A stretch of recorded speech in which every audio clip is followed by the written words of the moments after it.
That noise you can hear in the background is a kettle boiling. It's almost finished, and in a second or two, the hot water will be going in here. This will be dumped in there. The lid will not be able to be put on. And then, after 7 to 8 minutes, I will be able to eat the contents out of this. Presumably with a knife and fork, which I'll have to get in a little while. But first, the hot water. I don't particularly know why they want the water to be boiling beforehand, but c'est la vie. That is what they want it to be, and you can already hear it's hot. It was hot to begin with. It's on an electric electric oven now. Ooh, I might have put too much hot water in there. Will we be okay? I think we might just be okay. That's probably just a flaw on my part more than anything else. I've just realised there's some paper on the heating element, so I'll just move that out of the way. Alright, we have 7 to 8 minutes of this to watch and enjoy. Like I was saying, I don't know why they wanted the water to be all hot already, because obviously the heat will go through the unit and heat it up anyhow, so maybe it's just them being a bit pedantic. I have thought of maybe just putting this on the top just to try to contain the heat a bit more, but I've just realised I also haven't washed this yet, so I'm just going to give this a very quick wash. Just maybe use some of the water from the kettle. Oh yeah, little fun fact I just learned the other day for the first time ever. Apparently in America they don't use electric kettles. In fact, apparently they don't actually understand the concept of electric kettles. What they do if asked to use an electric kettle is they end up putting it on the hob, which means you end up with a moulded piece of plastic, ruining your hob, and also that you have to go and buy a new electric kettle. Apparently this is because of the wattage or ampage or whatever. It's just not, whatever they're getting over there isn't appropriate for the use of an electric kettle, much to the bewilderment of other hot beverage drinkers across the world, principally their British and Australian cousins. On the case of the British people, their mother. I've also just realised now at this point, I can't recall if the instructions said anything about opening the bag already. I don't think it did, but I'm just going to leave it at this and just sort of treat it as a learning curve. Now, at this point, I've also forgotten myself what I've actually put in to cook. Obviously, you know because it's written on the title, but c'est la vie. There goes my short-term memory. I must be getting old. One thing I did remember to do was to rinse this out first just to give it a bit of a clean. And get myself one of these, my favourite brand of fizzy soda soft drink pop thing. And I'm going to open it off camera. I'm going to pour it off camera and sort of bring it into frame to give you something different to look at. There we go. That doesn't... Ooh. As far as the content's concerned, hear that? You might not be able to hear it over the sound of that going, but you can sort of still hear there's plenty left over, and that is quite full.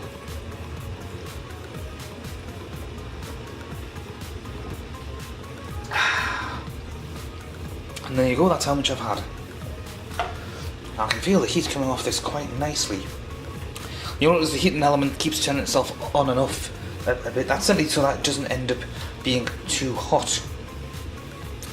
Now I should also point out, I didn't mention this on the original review, but part of the security of this thing, okay, there's a little metal boiling camping stove kit thing here, is you've got this little metal bit that I'm just going to gingerly touch, because obviously this is all metal and I'm aware, therefore that metal conducts heat and that therefore it could burn me if I'm stupid with it and try to actually grab it. But you've got this little metal bit here, and what it'll do if you slide it further along here, it basically secures and pinches everything down so that it becomes a much more solid handle. And that in turn, around here, I'll just grab a oven glove, which I should have done before. Whoops. A little bit too much of a turn, I'll just leave it at that. Oh boy.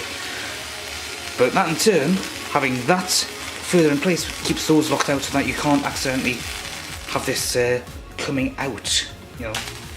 Oh boy, that's the water actually boiling up too much and going over the top. So it wasn't entirely the fact that I'd turned it like that. It's the fact that it's a bit too much hot water. I should put less in, I should put less in, I should put less in. But we have been going for about 6 minutes, so would it actually be safe, I wonder, to turn this off? It did say to cook for 7 to 8 minutes. And we've been recording for 6 minutes and 19 seconds, as per the counter here. See, who needs a timer when you're actually doing a video, when you're actually recording this for the adoration of millions of potential people who obviously aren't watching my channel, because I only usually get maybe 1 or 2 views. Why do I do this? Because I like it. It gives me something to do. It keeps me off the streets. It stops me having to sell coke on the street of people. Oh God, that was terrible. Alright, well, we're coming up to the 6 minute 55 mark. You know, I think, given the instructions that to let it continue boiling in the bag. Oh yeah, I've just realised it's boiling in the bag. I've never actually done boil in the bag myself before, ever, under any circumstances. You're quite literally watching me lose my virginity. I'm going to turn this off. Except I can't. Oh, hang on, I've got the lock on. Straight without the gloves. Yeah, there we go. Come on, turn off your buggers. Right. So, here's the plan. I'm going to take this off. No, maybe I'll just leave it where it is. Actually, I'll just lift it all the way. Oh, did you see all the steam billowing up from the bottom there? Right, I'm going to get something. This is all obviously waterproof, as it needs to be, because of the potential for spillages. But I'm still going to need to get something to try to deal with that mess. I mean, it will obviously boil up and whatnot anyhow, but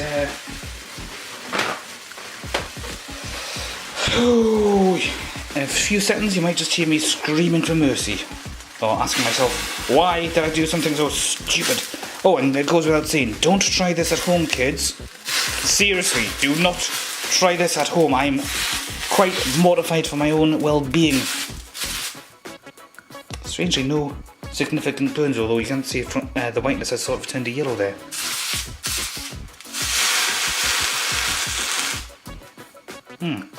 Still not the damage I kind of expected. Right, so I did say allow it to boil in the bag for at least 1 minute. I knew I should have read these instructions again once I came downstairs to actually do this. Yes, downstairs, because the bedroom I filmed the first segment of this in is upstairs. And when I say segment, I mean part 1, because this is going to be part 2. There's no way I'm going to have this as one whole video. That would be amazingly too long and too stupidly long. And while I may have a beard and be roughly the same age, I am no Stuart Ashen. I don't have the fan base by any stretch of the imagination. Alright. So there's the lumps of kitchen roll towel bits that I was using. There's at least 4 of them in there. But like I said before, do not try this at home. I've just done like this here. That is admittedly too stupid for words. I'm just going to move the camera over this way a bit. Onto this little board area. In fact, I'm just going to move that over here. I've done food stuff before, I've just never done food stuff quite this way before. Move that over there, move this back over here. Ooh, right, let's take you out of that.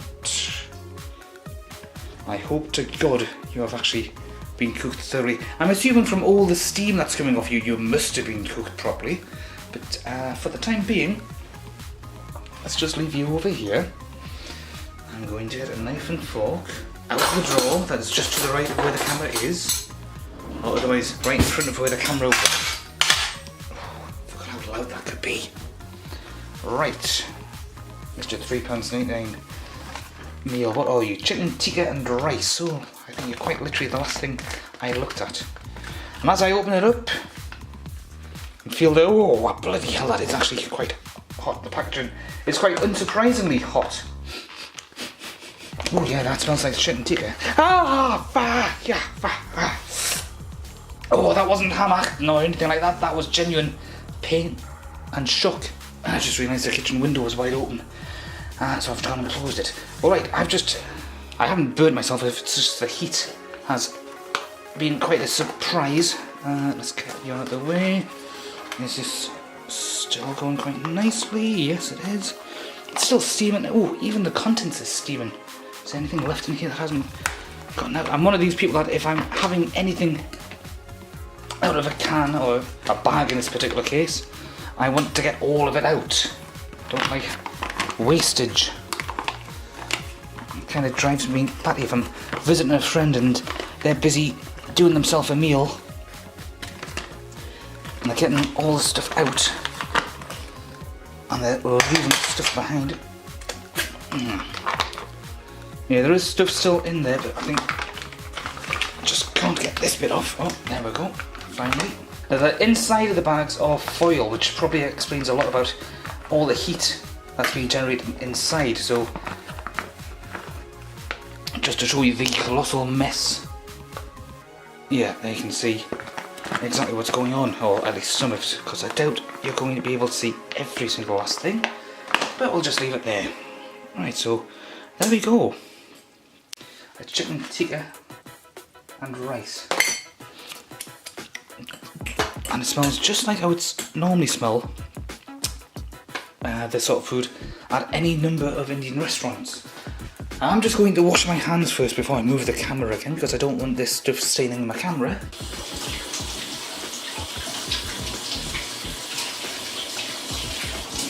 Double drying session. And then, okay, excuse the jaunty angle, because I'm just sort of trying to... Ooh. Right, okay. Forget what I was trying to say there before. The heat from the meal is actually it's permeating all around the bowl, but specifically on the bottom. So I'm going to make use of these oven gloves again. Right, I'm just going to hold the meal up for you. You're not missing anything by not showing the entire contents of the bowl. Maybe I can do a sort of angle like that. No, it looks like it's going to fall out. Yeah, the juices are going to go crazy. But the whole reason that I have done this is change the angle so that you can now see my wonderful bearded face that this definitely needs a trim. Okay, and the fact that the hair is going somewhere. This is obviously so that you can see my reactions. Yeah, like I really want to see my reactions to this. It does smell good. It's not going to be on the kind of quality, not the level that you would actually get in an actual bona fide Indian restaurant, but I mean, it doesn't smell anywhere near as spicy as the food normally does, but it does have what smells like a very close approximation. By close, I mean there's probably stuff in here that I don't think Indians do actually eat, simply out of their religious beliefs. But hey, well, bon appetit. Yeah, there you go. That is very nice, and you can definitely feel the spices and everything. I was kind of half expecting it to burn my mouth because of the sheer amount of heat involved here, but no, that's going quite nicely. It is obviously cooked.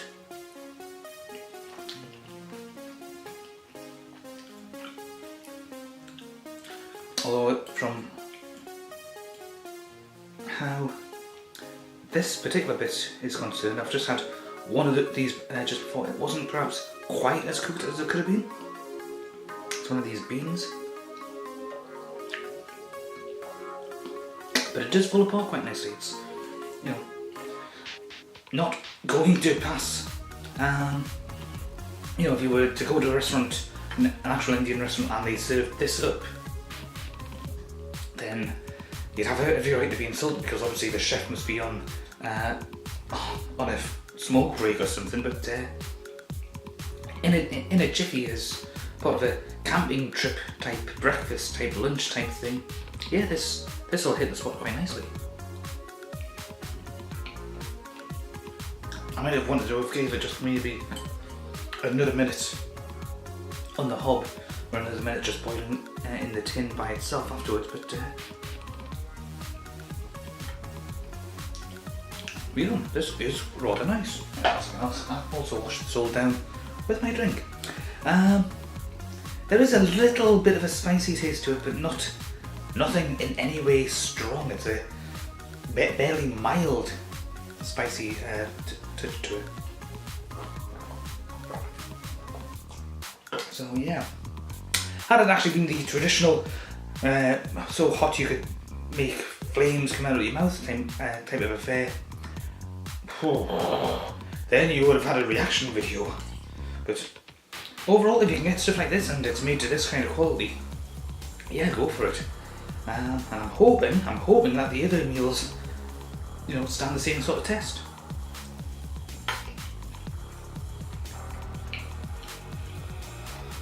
I bet you're also glad that I eat with my mouth closed. Bye bye.